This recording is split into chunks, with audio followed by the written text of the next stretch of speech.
कपडे, बिछाने, हजेरी सर्वत्र हा नंबर नोंदलेला असायचा. तो माझा सतत पिच्छा पुरवायचा. रिमांड होम मधली आम्ही मुलं शेजारच्या शाहू दयानंद मोफत विद्यालयात शिकायला जात असू. रेसकोर्सच्या राऊंडवरून आमची 5-50 मुलांची फलटण जायची. पुढं मॉनिटर, मागे हवालदार असा सरंजाम असायचा. आमची फलटण ओळीत जायची नि यायची. आम्ही निघालो की आजूबाजूची मुलं इराम ढोम कानात गोम. रिमांड होमचं हे अपभ्रंश की विद्रूप रूप म्हणून ताला सुरात ओरडायची, चिडवत असायची. पंढरपूरला पण अर्पणी म्हणून चिडवायचीच. तोही तसाच प्रकार असायचा. यातून आपण समाजातल्या इतर मुलांपेक्षा वेगळे आहोत हे प्रकर्षानं जाणून वाईट वाटायचं.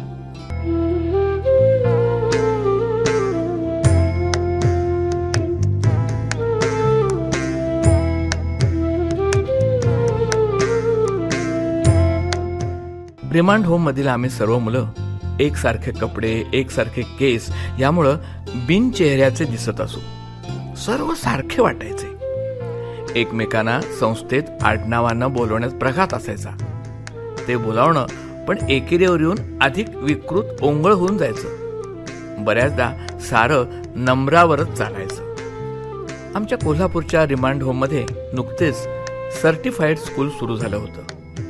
पंढरपूर, सोलापूर, सातारा, नाशिक, मुंबई अनेक संस्थातील अनाथ निराधार मुलं इथं बदली होऊन आली होती.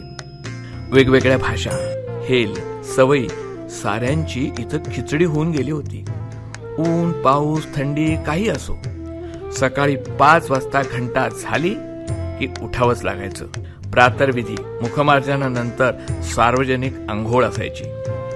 हौदासमोर 10-12 नागडी मुलं कुडकुडत उभी असायची. अंघोळ घालायची पाळी असलेला मुलगा गळक्या बादलीतून गार पाण्याचा एक सार्वजनिक फटकारा मारायचा. अंग भिजलं की साबण लावणाऱ्या मुलापुढे जायचं. त्याच्या हाती साबणाची अर्धीच वडी असायची. ती सर्वांना पुरवायची जबाबदारी त्याची. लग्नाच्या पंक्तीत वरण भातावर तूप फिरवतात ना, तसा तो साबण फिरवायचा. आम्ही अंग चोळल्यासारखं करायचो. परत गळक्या बादलीला आणखीन एक सार्वजनिक फटकारा व्हायचा. झाली अंघोळ. एव्हा ना आम्ही गारठलेलो असायचो. तो फटकारा चर्र करायचा. कुबट वासाचा टॉवेल, तोही दोघात एकात एक दिलेला असायचा. अंडरपॅन्ट, बनियन 2-2, 3-3 दिवस तर कधी आठवडाभर तेच घालायचो. सर्वांना खरूस ठरलेली असायची. त्यावरचे उपचारही अमानुष असायचे. काठ्यानं अंग घासायचं, मग रक्तबंबाळ अंगावर पांढरं औषध लावून उन्हात तासन तास नागडं उभं केलं जायचं. आठवड्यातून एकदा कपड्यांची भट्टी असायची. ती बडवण्याच्या पाळ्या असायच्या. कामांच्या पाळ्यांच्या दुष्टचक्रात मुलं पिळून जायची. साफसफाई, स्वयंपाक, ताटवाट्या धुणं, बिछाने लावणं, साबण तेल लावणं, कपडे धुणं, संडास धुणं, फरशी पुसणं, बागकाम सगळ्यांच्या पाळ्या असायच्या. वय वकूप न बघता या पाळ्या घातल्या जायच्या. भरले तुंबलेले संडास नाक दाबून उपसावे लागायचे. काठ्यानी संडास घासताना राम आठवायचे.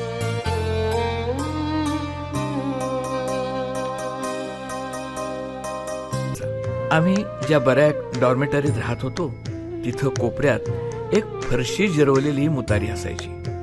दिवस रात्र आम्ही मुलं बहुताक कोंडलेलो असायचो. मागील खिडकीतून बाहेर तुळकांडी मारण्याशिवाय पर्याय असायचा नाही. लघवी संडासला ठरल्या वेळीच बाहेर काढायचे. मुक्त असलो तरी वेळा पाळणं बंधनकारक असायचं. वरच्या मजल्यावर संडास मुतारी होती, पण ती वापरण्यास मज्जा होता. व्हिजिटर साहेबांसाठी ती राखून ठेवलेली व्यवस्था होती. रात्री लघवीसाठी मोठ्या बादल्या ठेवलेल्या असायच्या. वरच्या मजल्यांवर राहणाऱ्यांसाठी त्या असायच्या. त्या खाली आणून ओतायची पण पाळी असायची. ओतताना व नेताना ते सांडलं की मार मिळायचा. असे सारं आठवलं तरी अंगावर काटा उभा राहतो.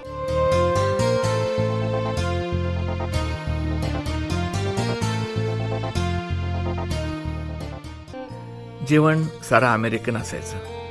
अमेरिकेच्या PL 480 योजनेतून भारतात सहाय्य म्हणून आलेली गव्हाची पोळी, गव्हाचा भात, cheese, cod liver oil, butter oil सारं अमेरिकेतून मोफत येणारं असायचं. ते संपलं की राशनवरचं धान्य आणलं जायचं. संस्थेत धान्य निवडण्याचा प्रघात नव्हता. ते फक्त पाखडून दळलं जायचं.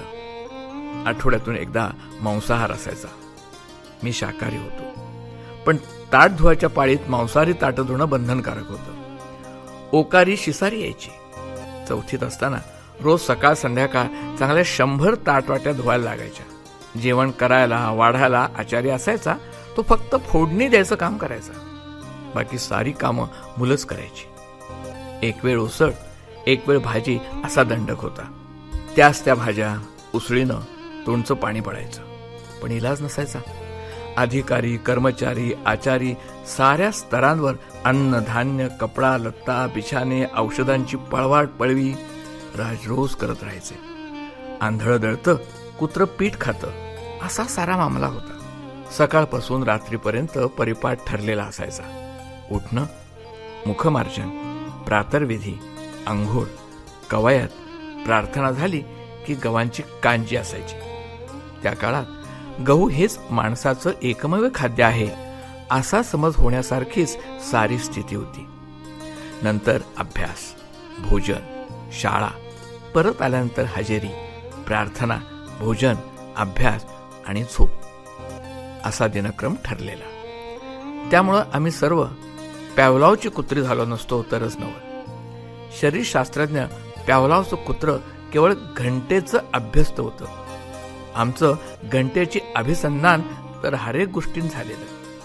आम्ही मुलं नव्हतो, होतो केवळ घड्याळाचे काटे.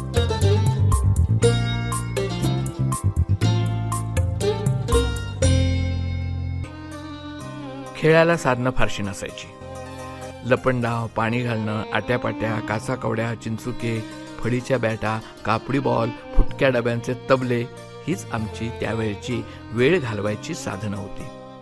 दिवाळी उन्हाळी सुट्टीत गुरुदयाळ ओबेरॉय हे खेळ व्यापारी आठवणीनं आमच्यासाठी सापशिडी, कॅरम, रिंगा इत्यादी खेळ घेऊन यायचे. 100वरची वानरसेना एका सुट्टीतच या साऱ्या खेळांचा निकाल लावायची. सुट्टी सुरू झाली की आम्ही त्यांची वाट पाहत असायचो. त्यांच्याबद्दल का कोणास ठाऊक, पण आम्हाला फार वाटायचं. आम्हाला त्यांनी ओळखलं होतं. ते दयाळू वाटायचे आणि आमचे हवालदार वैरी.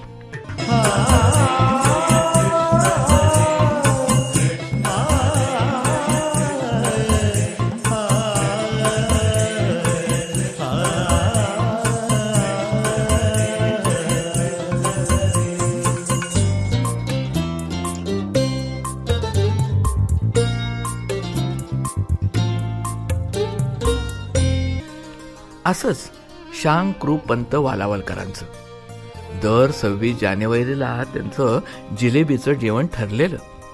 त्यामुळं आमच्या सर्व मुलांच्या मनात वालावलकर आणि जिलेबीचं अद्वैत कायमपणे कोरलेलं असायचं.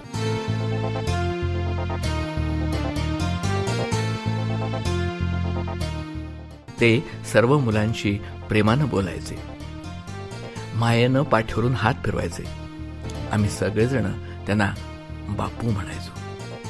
महात्मा गांधींना देश बापू का म्हणतो हे यांच्यावरूनच पुढे समजलं. रविवारी नीतीपाठ, श्लोक शिकवायला सर्वोदयी कार्यकर्ते बाबा रेडीकर यायचे. ते आम्हाला खूप हसवायचे, छान छान गोष्टी सांगायचे. त्यांनी शिकवलेली एकादश व्रते आजही मला भरपूर शिकवत राहतात. त्यांनी सांगितलेली मंबाजीची गोष्ट कोण विसरेल. भजनं, श्लोक शिकवण्यात त्यांचा हातखंडा होता. ते आले की तेवढी आमची हाताची घडी सुटायची. इतर वेळी तोंडावर बोट, आळीमिळी गुपचिळी ठरलेली.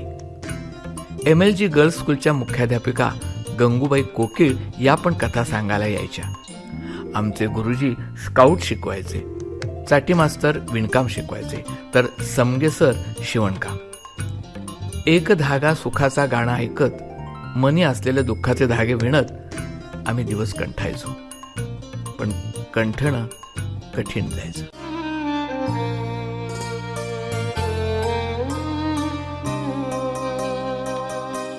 नाही म्हणायला संस्थेत रोटरी लायन्स क्लबच्या वार्षिक भगिनी नेहमीची येतो मग पावसाळा याप्रमाणे रक्षाबंधनाला यायच्या. खाऊ, कॅमेरा, बॅनर घेऊन येणाऱ्या त्या भगिनींचं आमच्यापेक्षा कॅमेरामनकडे अधिक लक्ष असायचं.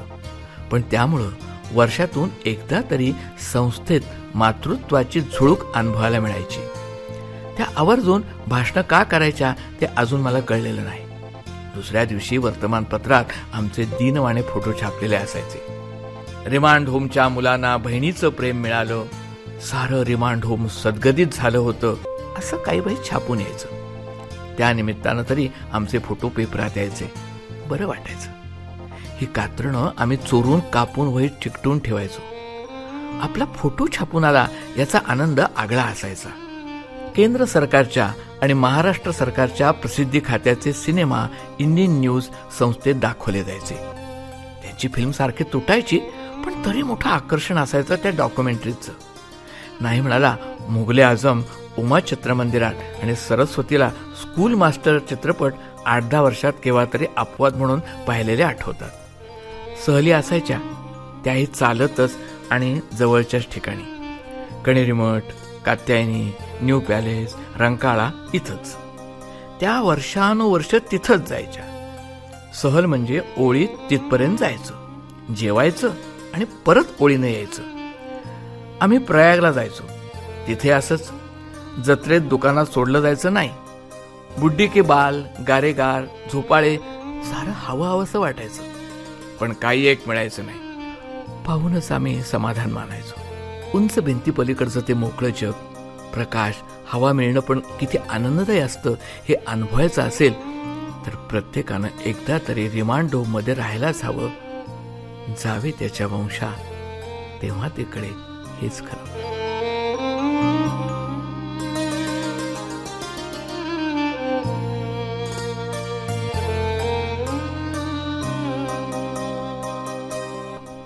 मी ज्या कोल्हापूरच्या रिमांड होममध्ये होतो ते रिमांड होम संस्थानिक काळात पद्माळा रेसकोर्स नावानं परिचित असलेल्या परिसरात होतं.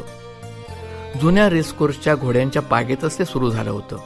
शेजारी असणाऱ्या रेसकोर्सचं तिकीट घर, बँड स्टँड, रॉयल गॅलरी, 51 ठाणी, 60 मारी, हुजूर पागा अशा इतिहासाच्या खुणा मिरवणाऱ्या जुन्या पुराण्या वास्तूंनी हा परिसर रोमांचित होता.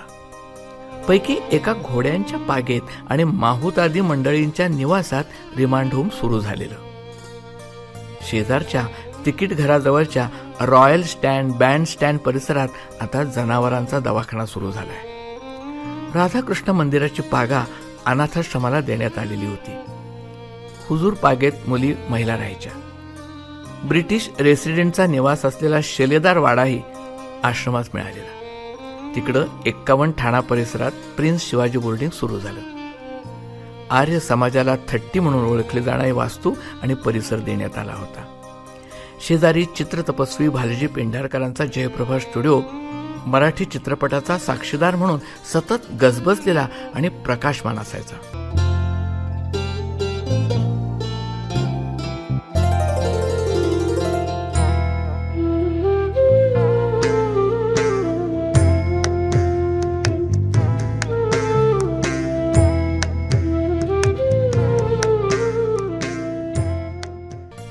थोडं पुढे गेलं की 60 मारी होती. आता या साऱ्या वास्तूत वंचित उपेक्षितांचं संगोपन, शिक्षण करणाऱ्या संस्था कार्यरत होत्या. ही राजर्षी छत्रपती शाहू महाराजांच्या दूरदृष्टीनं साकारलेली नवी समाजदृष्टी होती. जून 1959च्या सुमारास आर्य समाजानं थट्टीत चालवलेल्या शाहू दयानंद मोफत मराठी शाळेत रिमांड होमच्या इतर मुलांबरोबर मीही जाऊ लागलो.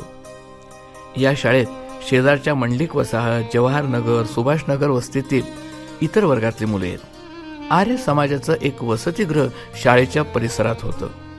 इथंही प्रामुख्यानं अत्यंत गरीब विद्यार्थी राहत.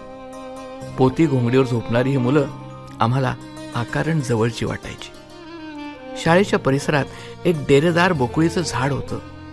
त्या झाडात मातृत्व भरलेलं सतत मला जाणवायचं. बालपणाच्या त्या एकलकोंड्या काळात या बकुळीच्या भोवती पडलेली फुलं वेचत हुंगत 4 वर्ष कशी गेली ते समजलं सुद्धा नाही.